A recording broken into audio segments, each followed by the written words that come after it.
मैं Sanjeev Kumar, JP teacher, GMSPS जलेसरों English Karnal. हमारे पास जो सोर्स किट आई हुई है डिपार्टमेंट की तरफ से, हम इसको बच्चों में कैसे यूज करना है, इनको कैसे इनके लिए लाभप्रद होंगी, हम इनको बच्चों को सिखाएंगे कि ये हम कैसे यूज़ कर सकते हैं। तो हम सबसे पहले कि अप्रेंटिस हमारा भार तोड़ना, यानी इसमें क्या होता है, कोई भी चीज़ हैवी या लाइट जो है उनको बैलेंस करना है, तो हम इससे शो बच्चों को दिखाएंगे। जैसे कोई हैवी चीज़ है तो हम इसमें ये देखो सबसे हैवी बटा दिया हुआ इसमें, तो यहाँ पे हम इसमें ये रख दिया, तो इससे क्या हुआ, हैवी है वो नीचे आया, तो इसका मतलब क्या है, ये भारी है। और चीज़ों से हम इसको कंपैरिजन करते हैं, यानी तुलना करते हैं, इसे छोटा रख के देखते हैं, तो बच्चों को समझ आता है कि हैवी है वो नीचे रहेगी और लाइट है वो ऊपर उठेगी। ठीक है, ऐसे हम अगर बैलेंस करना हो तो इसको हम बच्चों को कुछ और चीज़ें इसमें रख के दिखा देंगे कि भाई ये इसको बैलेंस करना है तो इसके बराबर कोई चीज़ डालनी पड़ेगी। ये हो गया, तो ऐसे इसको क्या करते हैं, बैलेंस करके दिखाते हैं। ठीक है, तो ऐसे ही अब बैलेंस होगा तो ये बीच के अंदर आएगी, शो बच्चे समझ जाएंगे कि अब बराबर हो गए।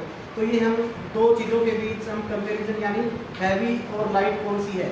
ठीक है, तो ये करके हम बच्चों को एक एक चीज़ दिखा देंगे। इसके बाद आता है हमारा दूसरा अप्रेंटिस, वर्ड मेकिंग। इंग्लिश में क्या है, बच्चों को हम लेसन पढ़ाते हैं, जब बीच बीच में वर्ड आते हैं तो उनके बीच कैसे सेंटेंस वर्ड बनाए जाते हैं। तो हम सबसे पहले क्या करते हैं, ये हमारा जो अल्फ़ाबेट की जो किट है इसको ऐसे इस पर फिक्स कर देते हैं। उसके बाद दो जो ये अल्फ़ाबेट उनको जोड़कर ये बनाया, जैसे हमने ये बना दिया, ये इसमें ये हो गया, ये घुमा के लेके आए हम ऐसे, और इसके साथ क्या फिट किया हमने, 80, तो इससे क्या बना, RAT, रैट। रैट एक वर्ड बना दिया हमने। उसके बाद दूसरा हम इसको घुमा के लेके आएंगे, अम से हमारा वर्ड क्या बना, AT, मैट। ऐसे ही BAT, बैट। ऐसे CAT, सेट, कैट, और HAT, hat, FAT, fat, RAT, rat. ऐसे हमें 80 से क्या बना दिया, हमने वर्ड बना दिया। ऐसे ही दूसरे इसी प्रकार से हमने ले लिया एक अल्फ़ाबेट का, और PQ, GHN आदि, इससे हम एक वर्ड OT जोड़कर बनाएंगे। जैसे हमने GOT, गोट, क्या बना दिया, जी से यहाँ लेके आए तो गोट बन गया। उसके बाद IOT, और DOT, dot, POT, pot, HOT, hot, NOT, not. ये ऐसे वर्ड फॉर्मेशन होगी, वर्ड बन गए हमारे। ठीक है, ये बच्चों के लिए बहुत ही हेल्पफुल होगा।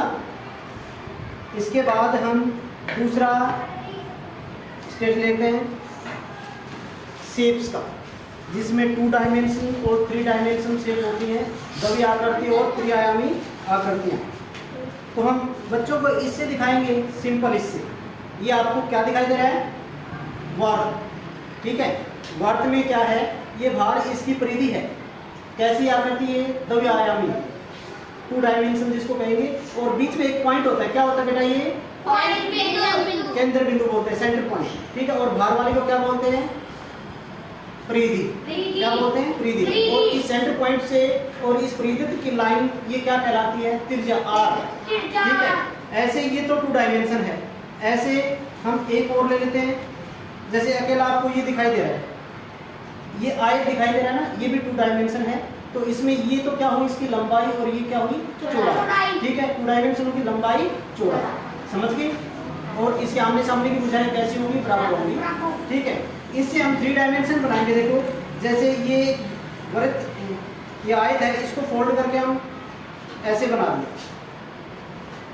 और ऊपर इसके ये सर्कल, 2 वाह, ये क्या बन गया, सिलेंडर। जिसमें कितने इसके फलक हो गए, फेस कितने हो गए, 1 2 3, 2 वर्त और 1 आयत। ठीक है, ये 3 डायमेंशन शेप बन गई सिलेंडर की, समझ गए। इसका हम नेट तैयार कर सकते हैं।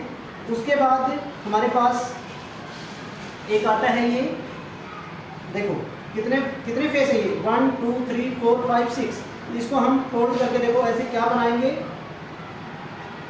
ये आपका क्या बनेगा, क्यूब, घन, 3 डायमेंशन। ठीक है, घन बनाएंगे। इसमें क्यों, सारी शेप एक जैसी है, लंबाई, चौड़ाई, ऊंचाई सारी एक जैसी है, उससे क्या बनता है, घन बनता है। और इस घन में कितने फेस होते हैं, पलक कितने होते हैं, 6 होते हैं। काउंट करोगे 1 2 3 4 5 6। ऐसे में इसके कॉर्नर बनाएंगे। देखो कॉर्नर क्या है, ये आपके कॉर्नर 1 2 3 4 5 6 7 ऐसे कितने कॉर्नर 12 है, ठीक है। और इसके जो कोने हैं 8, ये कितने होते हैं 8 होते हैं, समझ गए। ये भी आपकी क्या है 3 डायमेंशन शेप है। ऐसे हम शेप के बारे में बच्चों को अच्छी तरह से समझाएंगे। और उसके बाद आता है आपका